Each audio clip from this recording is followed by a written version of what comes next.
Good afternoon, everyone. It's Tuesday, October 5th, 2021. Welcome to the Malcolm Renfrew Interdisciplinary Colloquium at the University of Idaho. My name is Kenton Bird, and it's my honor to be the co-coordinator of this series, which began 20 years ago this fall, and we'll hear more about the beginnings of the colloquium in a few minutes. And I would also note that this is a special occasion because every October at this time, we observe the life and legacy of Malcolm Mackenzie Renfrew, whose name honors us with this series. And I would like to just, before introducing our panelists today, would like to just tell you a little bit more about the series and what is coming in future weeks. Since September 11th of 2001, the University of Idaho has presented scholars, visiting faculty, postdocs, graduate students, and especially faculty from across the university talking about their teaching, their scholarship, their creative activity, and their outreach to the state and the world. And we've been fortunate to have, for the past 20 years, a continuing series of remarkable speakers. Let me give you a quick preview of next week, where we annually join with the Bora Symposium for a shared program. This year it will be only on Zoom. Some of the Bora programs are live and in person. This one will be on Zoom. Professor Scott Minnick from Animal Veterinary and Food Sciences, who has presented twice before to this colloquium, will speak about social change and the 14th century plague pandemic. That's part of the Bora Symposium theme of pandemics, looking back and facing forward. 2 weeks from today, we're actually going to take a field trip. For participants in Moscow, we are going to see the inside of the Idaho Central Credit Union Arena, the new ICCU arena, which opens next week. But we'll have a personalized tour led by Ray Pankloff and Guy Esser from U of I facilities. And this is true to one of the other original ideas for the colloquium, which was that faculty in their labs, in their studios, in their classrooms, that the colloquium participants would have an opportunity to see them in their home environment. Today, however, we're going to remember Malcolm Renfrew on what is just 1 week shy of what would have been his 111th birthday. He was born October 5th, 1910. He died, born October 12th, 1910, died October 12th of 2013.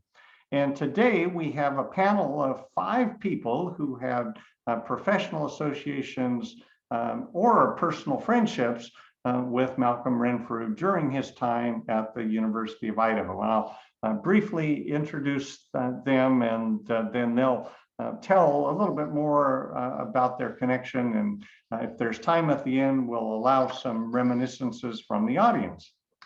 So in the order that they will be speaking, Michael O'Rourke is a professor of philosophy at Michigan State University and was one of the founders of what was then called the University Interdisciplinary Colloquium in 2001. Dan Bukvich, a distinguished university professor of percussion and theory and director of jazz choirs in the Lionel Hampton School of Music, was one of the other co-founders of the UIC in 2001. Raymond Dacey, professor and dean emeritus of the College of Business and Economics, came to the University of Idaho in 1984, retired at the end of 2020.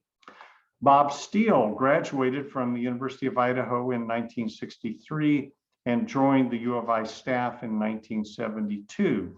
He retired in 2010 as the Director of Trusts and Investment Management for the university. And Jean'ne Shreeve, a University Distinguished Professor of Chemistry who came to the University of Idaho in 1961 and probably has the earliest association of any of us today with Malcolm Renfrew. So we'll begin with Professor O'Rourke joining us from Michigan State University. And Michael, you may share your screen.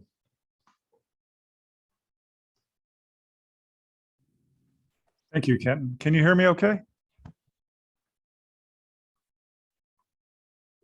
I'm afraid I'm on campus, but my connection is unfortunately not very strong. As Kenton mentioned, I'm Michael O'Rourke. I'm the director of the Center for Interdisciplinarity at Michigan State University. I had the wonderful opportunity to begin my career in academia at the University of Idaho, where I was in the philosophy department from 1996 to 2012, a 16-year period where I had an opportunity to work with many of you and get to know you. And it's really the best part of my career. I miss Idaho very much. It's an honor to be invited to participate in this panel, focused as it is on Malcolm Renfrew. I did not have the opportunity that my fellow panelists had to get to know Malcolm well, but I was a big fan of his in my role as co-director of the University Interdisciplinary Colloquium. In my view, it didn't take much interaction, honestly, to be deeply impressed by him and to become a fan of his. He's a wonderful person and a remarkable benefactor for University of Idaho and higher education in general. As we discussed a few weeks ago on the 31st of August, when we talked about the early days of the University Interdisciplinary Colloquium, Dan Bukvich, Rick Fehrenbacher, and I launched the UIC in fall 2001 after we had been humanities fellows at the U of I. The colloquium met weekly, 12 times a semester, just like it does now.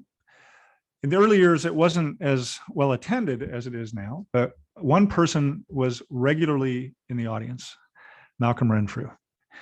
As I recall, and I could be wrong about this, but I seem to remember that he would usually sit right near the front of the Whitewater Room, often in the front row.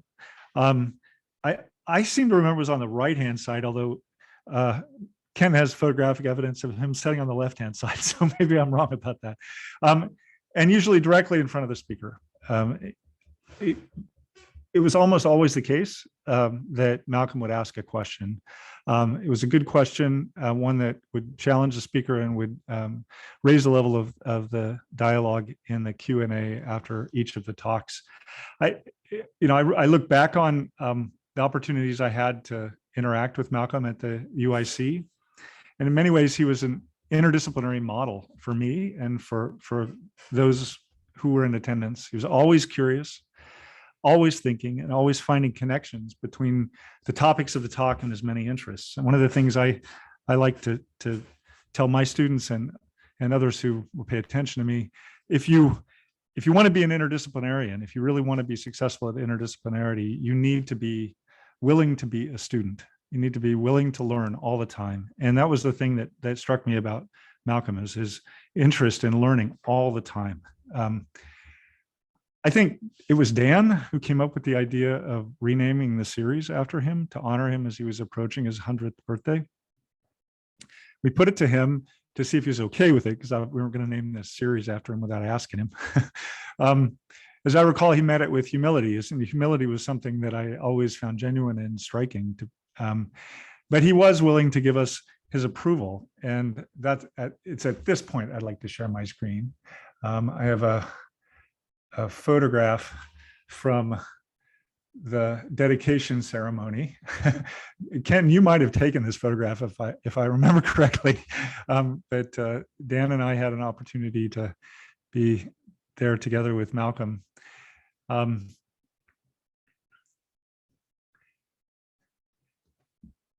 When we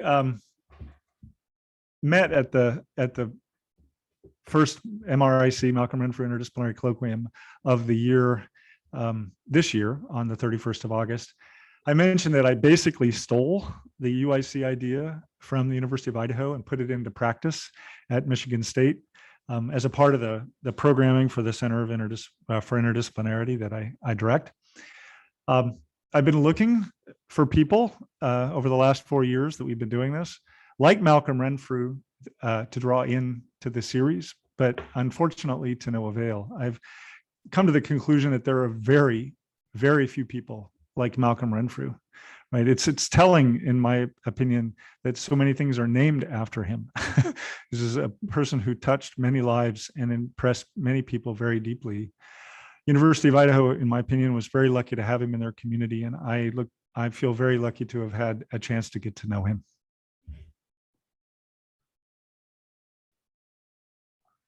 Thank you, Michael. And Dan, you're up next. I'll make mine brief. I'm a little embarrassed that photo that Michael put up, I was tieless. It's kind of embarrassing. I first met Malcolm in the 1980s. I was directing marching band, doing a lot of music. I'm still doing a lot of music, no band, but Malcolm and Carol were at almost every concert, and he had always great feedback and great questions, and he'd leave me little notes about what I should do on the next concert or what my next arrangement should be. And I'll finish with a quick story and let our more special guests be on. Malcolm came to me sometime toward the end of the 1980s, stopped by my office. He occasionally did. I told you he'd drop off articles he thought I'd be interested in reading, or he'd give me little pieces of music that he thought I should arrange. But he came by and he said, we've got a project over in chemistry that we want you to write some music from or for. Would you be interested in that? And I said, well, yes, sir. I mean, that's, I think, the answer you'd give Malcolm. And I said, you're having a meeting. Where's the meeting? He said, the meeting will be in the main office of the chemistry building. It'll be myself, John DeMora, and Dr. Shreeve, who's the head of chemistry. And I said, well, what should I bring? And Malcolm said, bring yourself and wear a tie.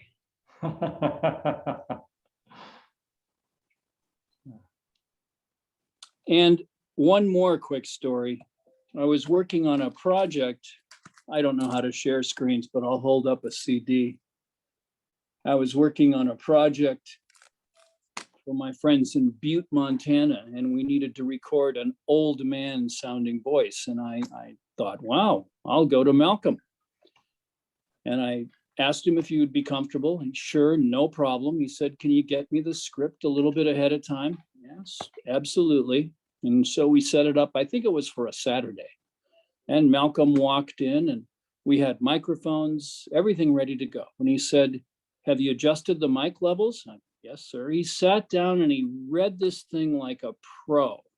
He said, I want another take. I wasn't really comfortable with that. And I think your microphone placement is not quite correct.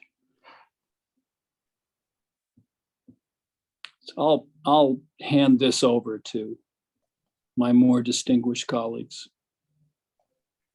Thank you, Dan. And next in the lineup is Professor Emeritus Ray Dacey.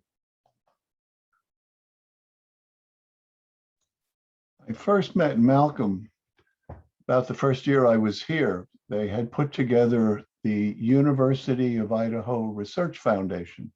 The idea was to bring to market various innovations of the research scientists.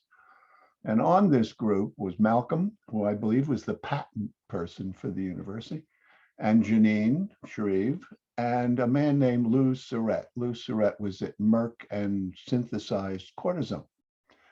And you quickly get the impression that you are in deeply over your head. These people are awfully smart and know an enormous amount of stuff. And I was supposed to be, I suspect, the business person.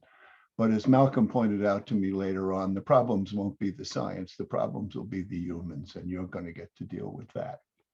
And he was right. The thing that came across from that day onward, as I got to know Malcolm better, was his curiosity. As Michael said, he knew about an enormous number of things and was interested in the things he didn't know about. And so you would periodically bump into him and he'd say to you, okay, Dacey, what did you learn last week? What's new? What's happening in economics? What's new in finance? But you could do turnabout. You could say, okay, Malcolm, so tell me about birds.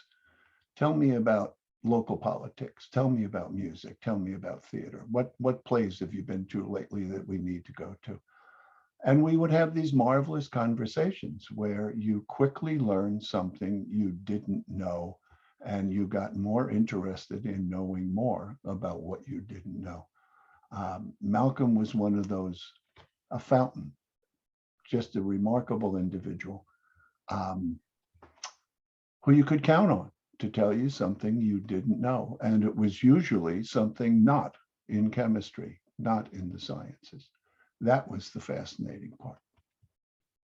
And yeah, I miss him. I miss him.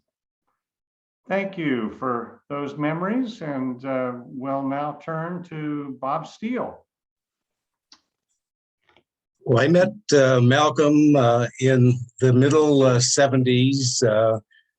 The office that I was in charge of was the Trust and Investment Office at the university. And we were actually provided all the staffing for the UI Foundation. And we set up a lot of endowments. We managed the Consolidated Investment Trust for the university and the foundation. And Malcolm and Carol were really very generous in their contributing to programs at the university, and were interested in setting up endowments.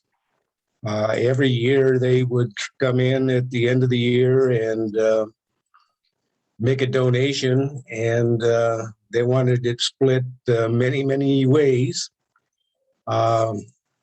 We worked with them as they were doing their estate planning, and helped them set up several, well, actually many endowments that when they passed away, these endowments would go into effect, and the earnings from those endowments would continue to support the programs that they supported at the university while they were alive.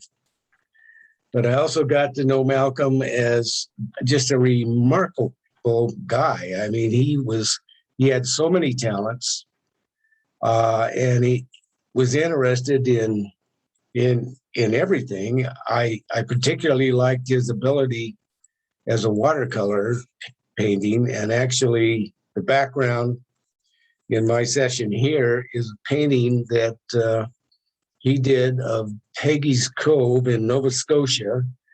And many of you that knew Carol will recognize that that's Carol leaning up against the boulder in Peggy's Cove. He was just outstanding. He visited all of the continents except Antarctica, and did paintings of many of the scenes that were there. He was very interested in people. I can remember when he and Carol moved to Good Sam. You'd think he was on the staff there because he was a dapper dresser. He would get up, he had to have a shirt, he had to have his sports coat, he had to have a clean pair of trousers, and he walked every day. Well, even when they lived up on Wallenda, but he would walk at least 2 times a day, and the mileage that he put on I wish I could get as many on my Fitbit now that he did. But he was just a outstanding guy, interested in a prolific reader. I mean, even at the age of his late 90s, the early 100s, he would be reading the Time magazine, and I would come in to visit him, and he'd start asking me questions about what was going on in the world. And it was hard to keep up with him. But he really cared for people. I can remember when he would go into the dining room at the Good Samaritan Village, he would, before he went to his table and sat down, he would go to every table in there and greet the people and talk to them. He was just, both he and Carol, just outstanding people. That's my association with Malcolm and Carol. So, Bob, when you and I talked last week, you mentioned the coffee group that met at Gritman. Maybe you could tell a little bit more about who they were and when and why you gathered. Well, that was a group they called the Geezers, and they started as a group of coffee drinkers. They were retired faculty and staff at the University of Idaho, and some local businessmen. I'm trying to remember. So Malcolm Renfrew was there, obviously. John Mix, who Flip was Kleffner. Yeah, Flip, and Maynard Fosberg and Walt Koshin,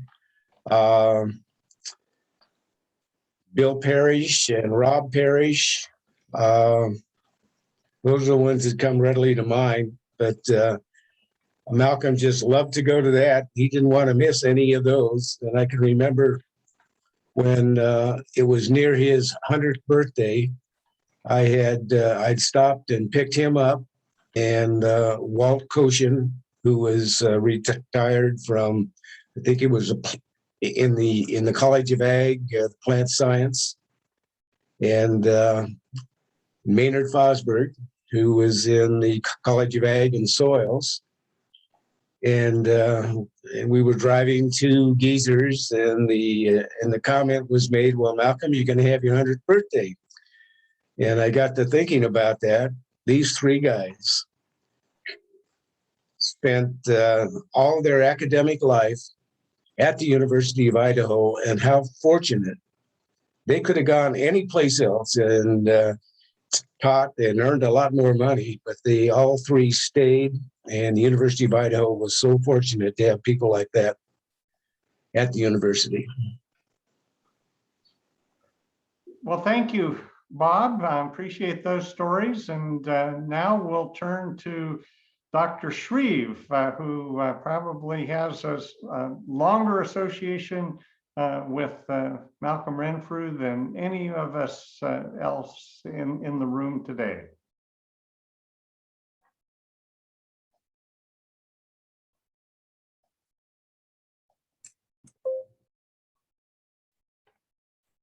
Am I on? Yes, please go ahead. Okay. Well, what I wanted to do, since I've never done anything except be in the classroom, was to ask this distinguished audience a series of questions. And they're all prefaced by, can you remember? An interdisciplinary course, Science, Fantasy, and the Unexplained, where they discussed ESP, Bigfoot, UFOs, hypnosis. The undergraduates just loved it, and the biggest lecture hall in Renfrew Hall, which seated 225, was packed every time that class met. I remember specifically when a professor from psychology came to be the talk that day, and he brought a chicken, and he hypnotized the chicken. Well, you can believe that these farm kids from Idaho thought that was pretty special. You remember the Vandal chemist, the bi-yearly newsletter that Malcolm wrote. And I used to read, although I was head of chemistry, I used to read it to find out what was going on, because he knew everything that was going on campus among our alums. And he was very interested in that. And I might say it was a super money raiser for the department. Can you remember some dogs, a couple of dogs named Marley and Bow, and how Malcolm would taught them all sorts of tricks? And the one that I liked the best, and well, they were all very good, but the one I liked the best was when he would ask one of the dogs, would you rather be dead or Idaho Republican? And both dogs dropped dead on the spot. That always amused their guests a great deal. And I think those who are with us today, who were students here, especially graduate students, can remember a phone call from a very persuasive man, encouraging them to come to Idaho to do graduate work in chemistry. I'm sure he sold a lot of them a bill of goods. Yes, so. And someone has already mentioned that who was the man who was always in the front row at the weekly colloquium and who always had questions. Who was the man who was always very pleased with your past performance, but wondered what you were going to do better next? What have you done since yesterday? He was a man who was very interested in students, their well-being and their success. And always at the end of term, there would be a graduation party for the undergraduates.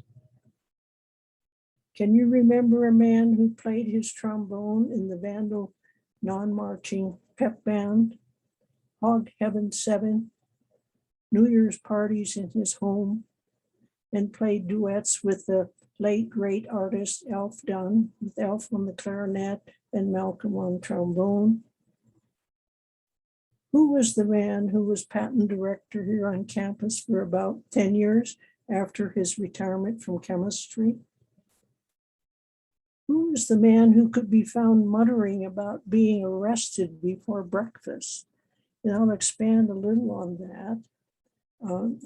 Malcolm and Carol were traveling in Switzerland, and they had booked at a bed and breakfast and had arrived quite late in the evening. But when they got up in the morning, Carol looked out the window and she said, "Oh, Malcolm, there's a lovely garden out here.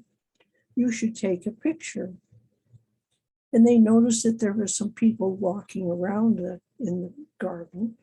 So Malcolm took the picture, and in a very few seconds, there was a knocking at the door, and it was the local gendarme demanding that he give up the film. This is old time, you could see it was film, but anyway, from the camera, because that was really a prison yard, and those were prisoners who were out exercising, and you were not allowed to take pictures of them. Well, fortunately, the lady who ran the place was apparently a very, managed to put the cops in their place, and they went away, and I think the Renfrews still kept the pictures on the film. Who was the man who always had safety as his highest priority? And I can remember hearing him saying, the most dangerous thing in the laboratory is a full professor who's never had an accident. I expect that's true.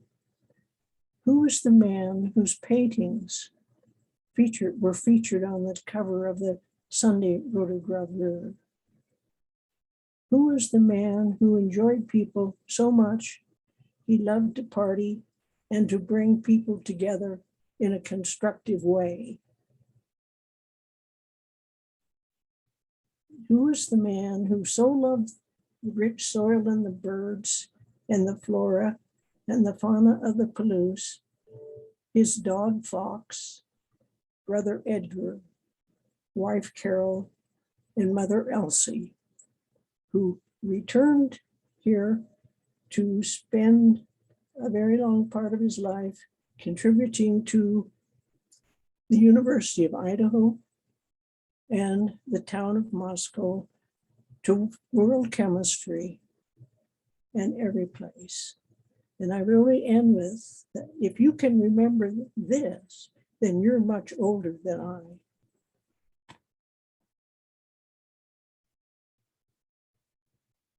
Thank you very much, Dr. Shreeve, for sharing those wonderful memories. And of the 5 speakers we've heard so far, no one has talked about Malcolm Renfrew's initial contact with the University of Idaho. And for that, I'm going to call on my colleague and classmate and longtime friend, Don Shelton, who's been doing some research about the history of the Phi Gamma Delta House at the University of Idaho and turned up some interesting anecdotes about Malcolm Renfrew. So Don, welcome. Thanks, Kenton. Well, I'm glad to be here to talk about Malcolm and honor him. And thanks for everybody for being here. I've talked to a few of you when I was doing research for a book that I'm writing, or just have written about our Phi Gamma Delta chapter, call ourselves Fiji's. And probably undoubtedly our most distinguished Fiji at Idaho is Malcolm Renfrew. So it quickly became obvious I had to know a lot more about Malcolm. I met him when I was a freshman in 1972. He was always around the house, came over for our annual pig dinners, and was just a constant presence. And he seemed super old back then.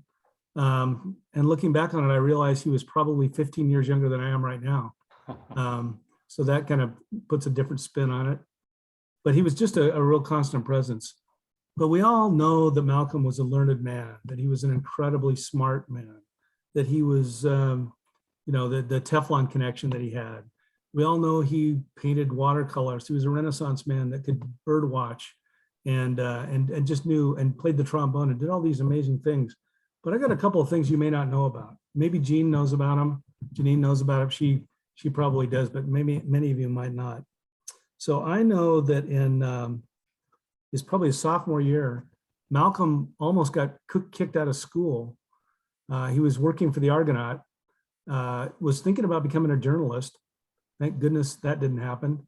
And right, Kenton? And he wrote an editorial, a pretty fiery editorial, proposing that students shouldn't have to pay a student fee. But he went a step further than that. He actually wrote a letter in support of his own editorial and had people sign that. So that got the attention of the president at the time, President Neal. And he basically told Malcolm that if it ever happened again, he was going to have to find another place to go to school. True story. He decided to get out of journalism and become a science man, and thank God he did. I also know that he seriously considered becoming an entertainer, and he could play the trombone. He was a very talented guy. He could do anything he set his mind to.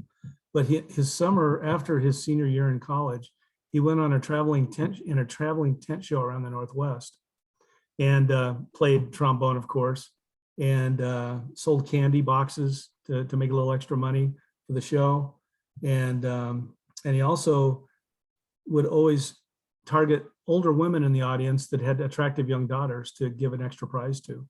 So this is the Malcolm you didn't know. He was once a young man who had a fancy for different things.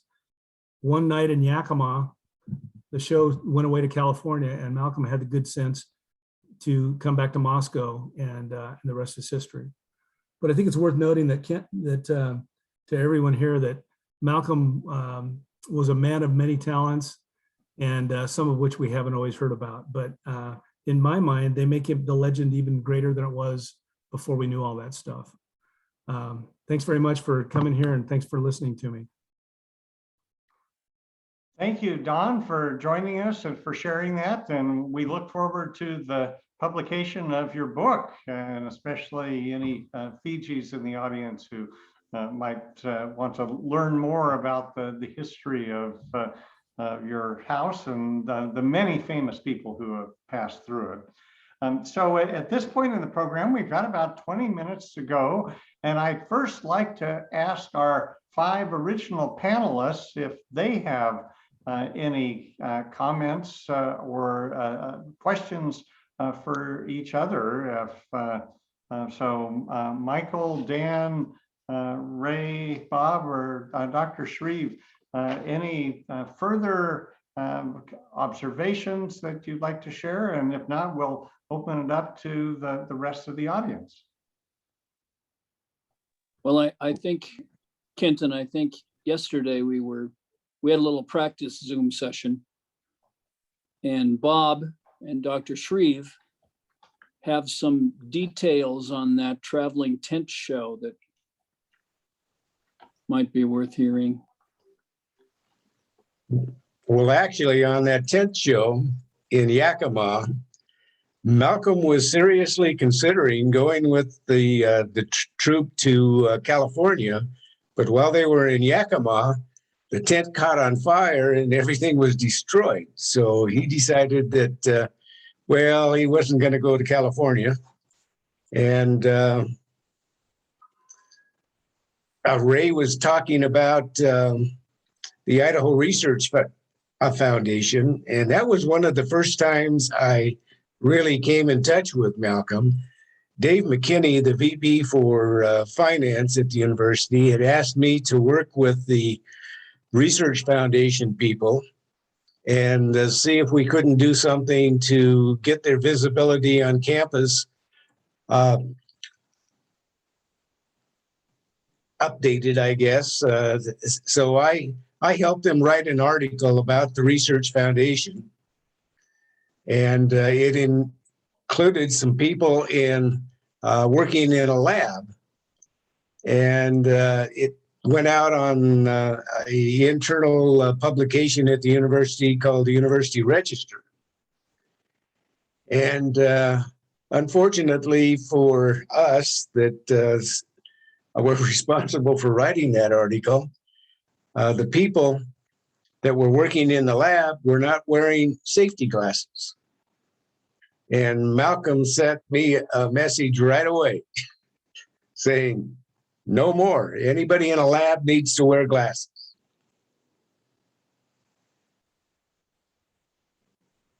I don't know if you heard me or not. Yep. Thank you, Bob. I'd like to turn next to my longtime I think colleague. Dr. Shreeve has something she's trying to get through to us, Kenton, Okay, I'm sorry, Dr. Shreeve. who's muted.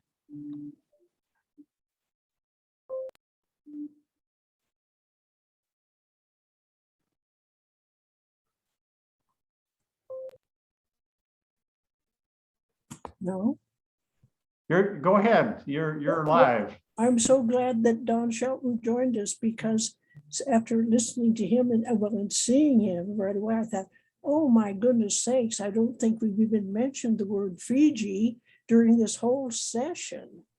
And as he's pointed out, Fiji is a very important part of his life, and I think him of theirs. But when I think of I try not to think of the Fijis, but when I do, I remember that week-long celebration that we had when we named this building for Malcolm on his 75th birthday in 1985. And of course, Malcolm knew, and Carol knew everybody in the whole world, and so the attendance was huge. But there were Fijis everywhere. You couldn't go any place without running into a Fiji. Oh, and there was a guy who was in the house when Malcolm was there, and he was called Fred Forehead, because Fred had a lot of forehead. But it was very interesting because Fred Forehead was at this meeting or this celebration, and guess who had hair and who didn't have hair? Fred Mackenzie, of course, didn't have any, but Fred still had a fair amount. Fred Forehead still had a fair amount. But the camaraderie between those fellows was just absolutely amazing.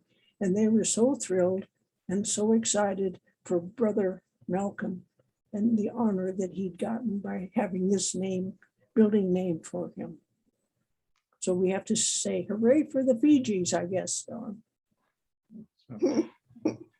Thank you for that memory as well. And you mentioned Carol Renfrew, and I don't think we've heard enough about her contributions. And I'd like to turn to Dean and Provost Emeritus Catherine Aiken for a little bit about how Carol contributed to Malcolm's success and to their long life together here in Moscow. Kathy. Thank you.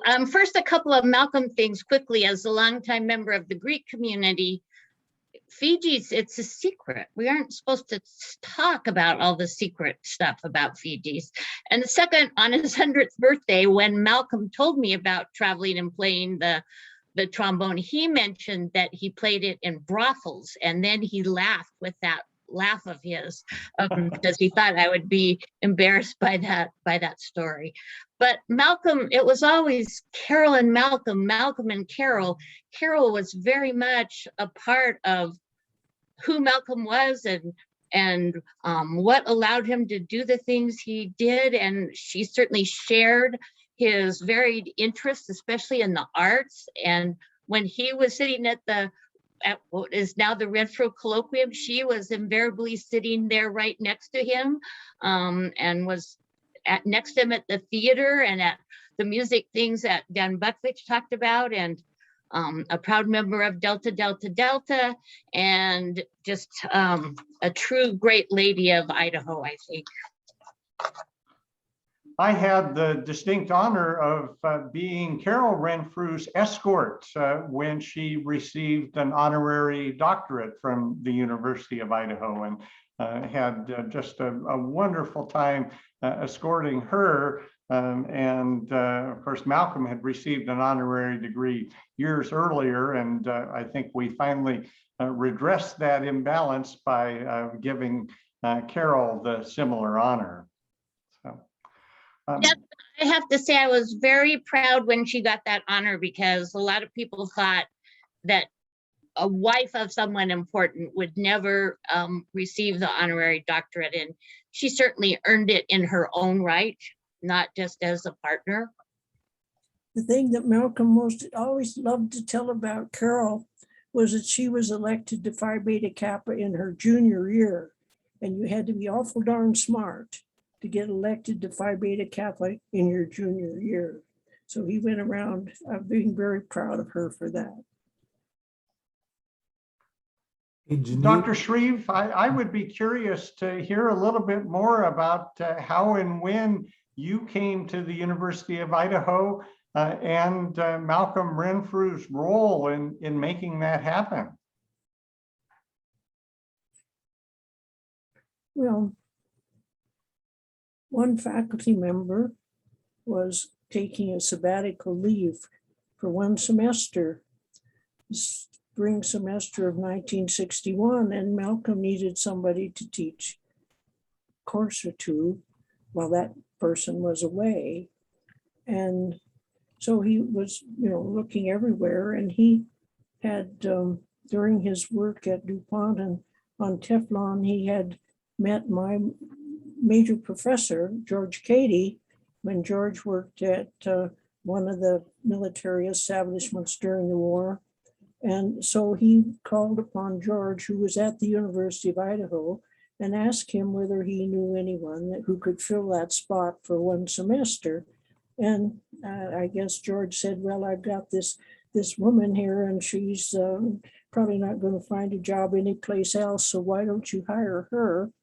And so I didn't really hear very much. There was a Regional American Chemical Society meeting in Richland, and I, as a graduate student, went over to give a paper. Well, Malcolm didn't come to that, but he sent a couple of spies over. And So they listened to my presentation and came back and told him, well, she wasn't very impressive, but she ought to be good enough for one semester. And so he wrote to me and asked me if I wanted it. Well, I took it only because it was en route to Montana. And I thought that would be a nice stop off for one semester. Well, when you run into the world's best boss, and he's willing to keep you on for at least another year, you can't not do that. And so Malcolm Renfrew was one of the luckiest things that ever happened to me professionally. He knew everybody. He could introduce you to everybody. He would say, well, why, what have you done since yesterday? Haven't you been doing this? Haven't you been doing that? I met the hot dogs at the American Chemical Society because Malcolm knew them all. I was able to get funding for my research because Malcolm knew how to do that. And so, I mean, he was a super great mentor. So, as I say, when you've had the world's best boss, there's no reason to go farther. I would be remiss if I didn't congratulate you, Dr. Shreeve, on your long tenure and many contributions to the University of Idaho. And we're just delighted that you could be part of this panel today. So thank you for joining our discussion and leaping into the world of Zoom rather than a classroom or a lab. Thank you. So we've got about 10 minutes left. If there is anyone in the audience that would like to ask a question or share a story about your time at the University of Idaho, your contacts with Dr. Renfrew or Dr. Shreeve during your time as an undergraduate or a graduate student or faculty colleague. I'd like to share one quick story, then ask Jean'ne to relate a story that she told me for the book. If she remembers this, they're both pretty good stories. One of them is that Malcolm almost didn't come to the University of Idaho, that he was considering a job, and I believe it was in North Dakota State, and he was interviewing for a job there in their chemistry department. And he made a phone call to his fellow Fiji, who was the dean at the time, Boyd Martin, and asked him what he should do. And Boyd said, you shouldn't take that job because I'm going to offer you a better job here at the University of Idaho. So that phone call to another Fiji brother turned out to be a pretty great thing for the University of Idaho and for Malcolm and for everybody. The other thing I wanted to ask Jeanne if she could tell the stories, because I wasn't there when this all happened, but Jeanne tells me that both Boyd and Malcolm had houses kind of next to each other up on Willenda Drive, up on the Professor Heights, they used to call it. And I understand that Carol and Malcolm used to throw a pretty good New Year's party and were great hosts. Could you describe, if you remember, some of what the New Year's parties were like at that house, Jeanne? Well, Malcolm was a great bartender. Maybe he learned that at the Fiji house, I don't know. But anyway, there was always very wonderful libations. And of course, Carol was the hostess with the mostest, so the food was fantastic. And of course, there were always dog tricks, always dead Republicans. And and if it was a special occasion, I can remember one New Year's Eve, Malcolm trombone, not in hand, but playing it and marching up and down the stairs in sort of a conga line with all of the guests who I guess were still sober enough to be able to manage that. But anyway, I mean, they were the absolute best hosts that I've ever encountered. And very gracious and very, and I think one of the things they did was to reach out to people. They weren't terribly clannish. I mean, they be sure that other people were included in these things.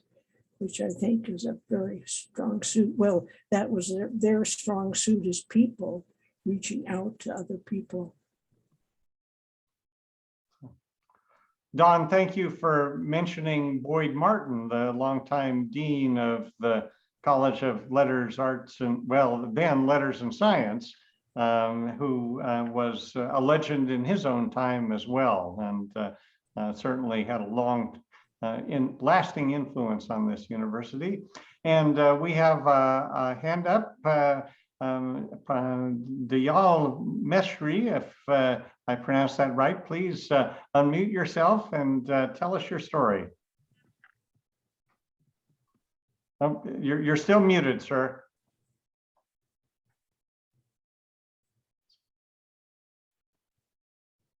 Yeah, just turn that microphone, remove the slash in your lower left corner. So there you go.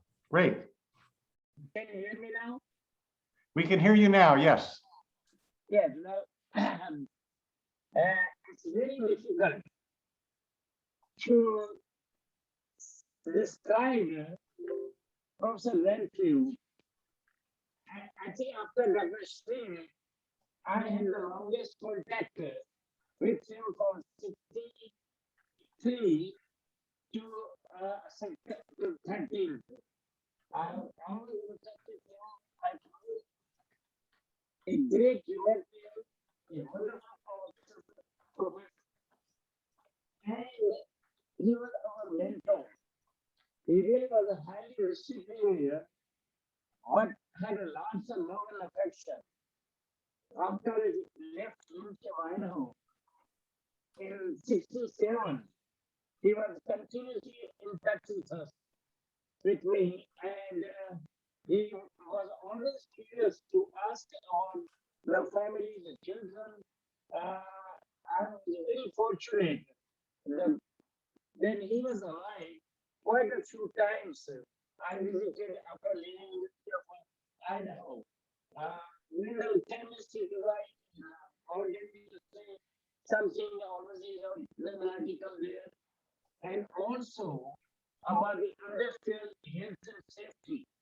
So he was a great guide. He had all the and very affectionately. So I was a family, and whenever there was a function at the University of Idaho, if I was invited, he would invite me to the table. So I had a very strict family and like our academic father. I love you a lot. Thank you. Thank you for those comments, and I'm sorry that we don't have a little better audio on that, but I had a hand up earlier from Ron DeMarco. Ron, if you would go first, and then it looks like there was another hand. I don't see the name, but it's on the screen as iPad 3. So Ron first, and then our other guest.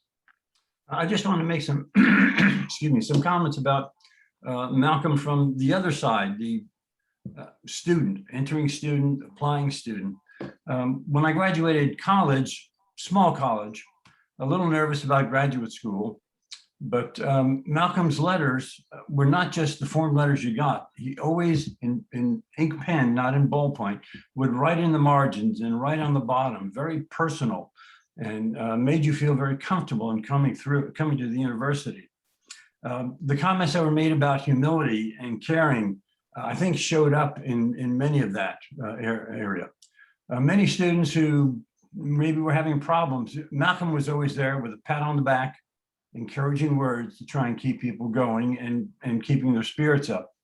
I hadn't known about Malcolm's trombone playing the first year or two I was there, but in about 69 or 70, fortunately I was a member of Jeanne's group. Those of us that were there for Christmas, I think we were out serenading and just singing. We stopped over Malcolm and Carol's, and they invited us in after we sang. And Rich Swindell, our Australian brother who couldn't get in today, noticed the piano, and Rich played the piano. So Malcolm invited him to play the piano. And while Rich is playing, again, I guess it was jazzy, honky-tonk type of thing, suddenly Malcolm's trombone comes out. And the two of them start jamming for about 5 or 10 minutes between piano and trombone. It was just amazing to watch how comfortable he felt doing that with the students. He was a very remarkable person. Thank you. And we'll go next to the hand raised below. So go ahead. Yes, hi. Please introduce yourself, sir. Yes, name is Tom Ratcliffe. I was one of Jeanne's students way back, but interested to find out that my father, Charles Ratcliffe, fellow at the University of Idaho, very good Democrat, played in the pep band with Malcolm Renfrew. And I hadn't known that they were in the pep band together. And then I know my parents also visited him, but unfortunately he passed away much earlier. But no, I think Malcolm had such a broad influence on everyone that I knew and we knew. And, I think he was a remarkable individual, also a chemist. Yes. That's all for me anyway. Mary Ratcliffe was also there. Yeah, I'm Mary Ratcliffe. I was a KC from Moscow. I feel like I've known Malcolm and Carol all my life. They were always very gracious, lovely people to know. Thank you. And we had a comment in chat from Linda Shreeve Davidson. And if you're not following the chat in the sidebar, I'll go ahead and read that. Sometime in the late 1990s, when Linda worked at the university, I ran into Mrs. Renfrew at 5 different events over one homecoming weekend. Linda writes, I was dead tired and she was still the Energizer bunny. I asked her how she kept so active. Her comment was, if I stop moving, I'll die. That comment struck with me and I try and live that creed. And I think that was certainly true for Malcolm as well, that he was always moving, always engaged. So Thomas Fry, Mr. Fry, yes, please go ahead and unmute yourself. And I think I'm unmuted now. Thank you. I was at the university contemporary with Ron DeMarco and Rich Swindell. It was 5 years, a very wonderful part of my life. And I was fortunate as probably the only organic chemist on the second floor with all of the fluorine chemists, and got to know Dr. Shreeve and all of the fluorine people quite well. I do have some specific memories. One of the things when I was working in the laboratory, sometimes at night, probably in the late afternoon, Malcolm would come by and pop in and ask how things were going. Well, of course, at the time, a big lump came into the throat because, number one, I checked to make sure I had my safety glasses on. He was very, as it's been stated, that that was a top priority for him. But he was always, and it's been said many times today, he'd come up, give you a pat on the back. He had respect for the graduate students. He would always be encouraging. And I think that's one of the things that I remember about him the most. That's about what I'd like to say. I had a great time on the second floor.